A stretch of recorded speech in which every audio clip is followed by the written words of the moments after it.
Well, thank you for being the inaugural participant in this Of experiment. of course.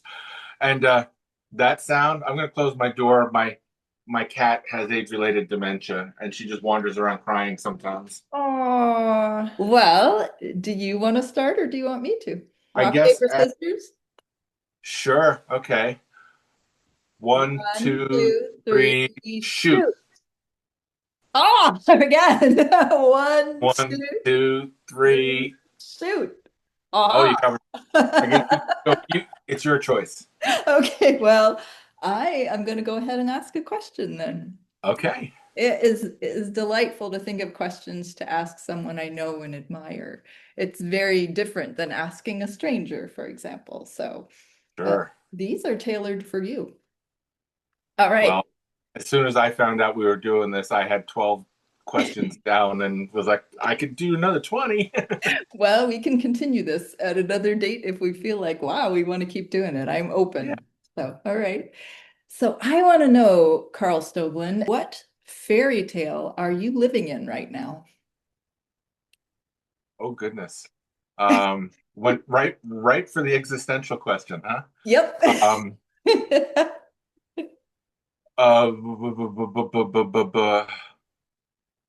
it's gonna be something Brothers Grimm, and it's gonna be something from the original. Not from the shiny children's books, but from the Wild Geese. Wow. So Describe. something with some darkness. I'm hopeful, but it's scary right now. It is. How are you? I don't want to ask a follow-up question because that's another question. Oh, well, that's all right. How are you coping with the darkness and the scariness? Painting a lot. That's my refuge. And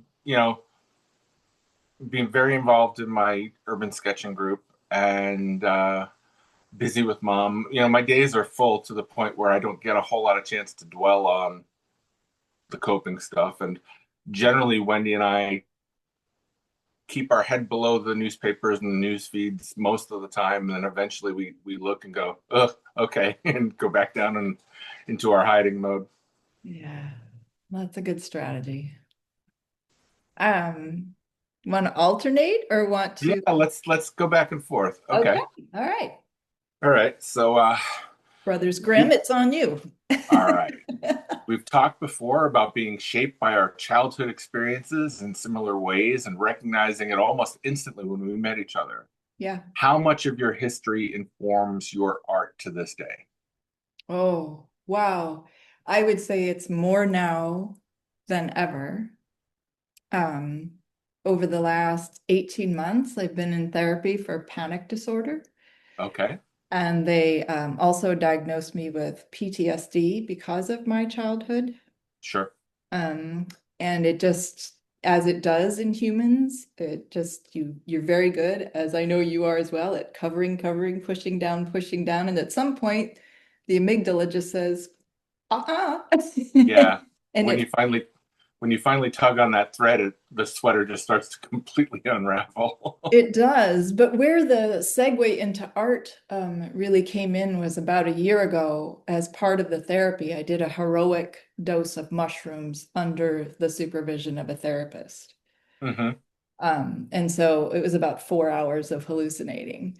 Oh boy. Yeah, and as they expected, because of the amount of trauma I had, it went there. It went to all the dark places that I'd never allowed myself to go, and it released it all. So I wasn't afraid of it anymore. Hmm. It was during the process, I won't lie, it was terrifying. If I'd known going in that that was what was going to happen, I probably wouldn't have. But on the other side of it, I'm like, I just did the hero's journey in Yeah. my head and in my emotions, and I felt so cleansed. And you did it in 4 hours, and that's a whole life worth of stuff coming out at you very quickly. Yeah, yeah, it was surreal, but very That's how you effective. ramp up your therapy quickly.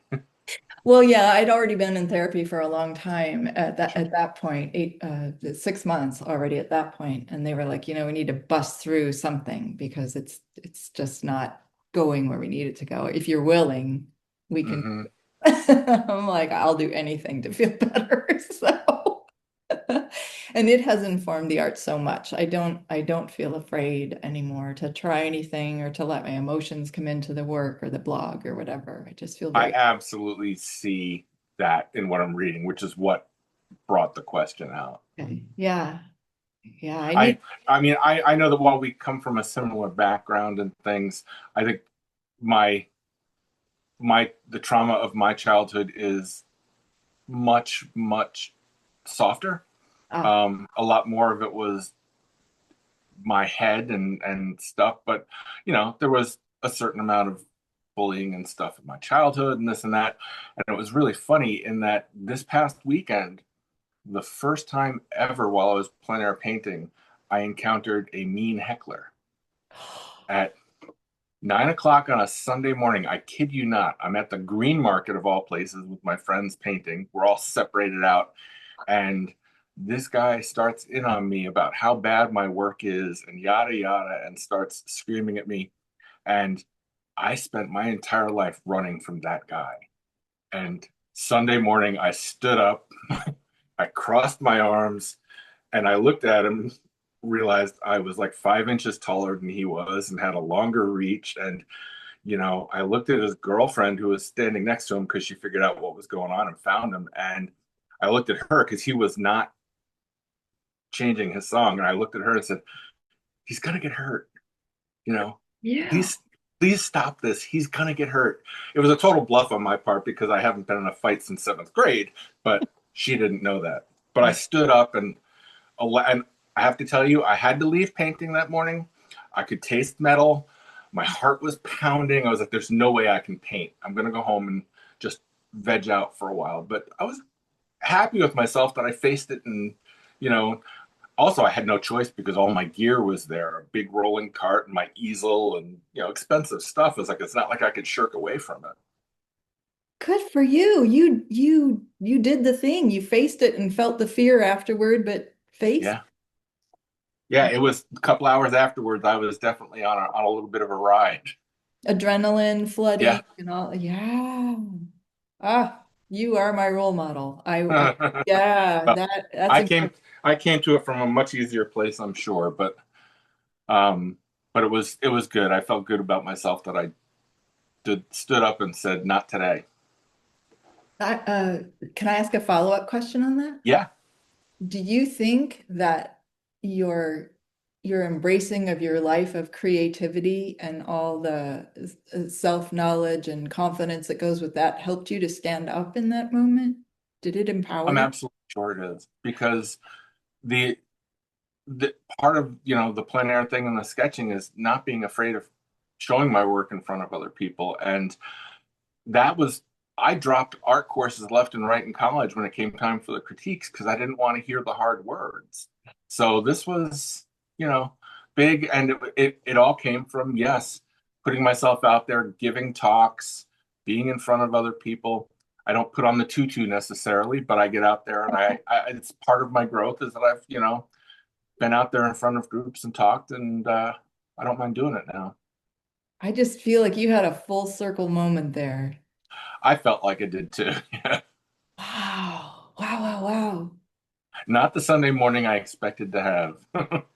Yeah, and I just would like to add a comment. You have in a couple moments here during this conversation, you've downplayed your experience as a child, but I think it doesn't matter what it looks like looking back. I think in that moment, for each of us, whatever it was we went through is more than we could handle. And it doesn't matter how extreme that is, it still creates the same thing. I've come to accept that thing that everybody's trauma is real, to them, and that it triggered them, and it is, yes, it's nothing to play down except that, you know, I want to acknowledge that I know you had a rough time, and you know, But it's been a path. it's been a path, but I'm grateful for all it's brought me. There are treasures buried in there. So, Yeah, good, good. like connecting with other people kind of right away when you see that child in them.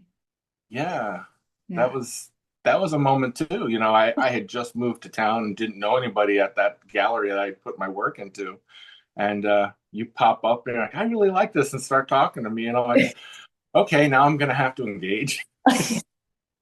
Normally, I would have been in and out of the show in 10 minutes and back home having dinner.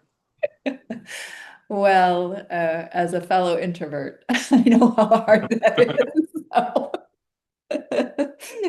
Canceling everything is my ultimate dream. So, I always give myself the option.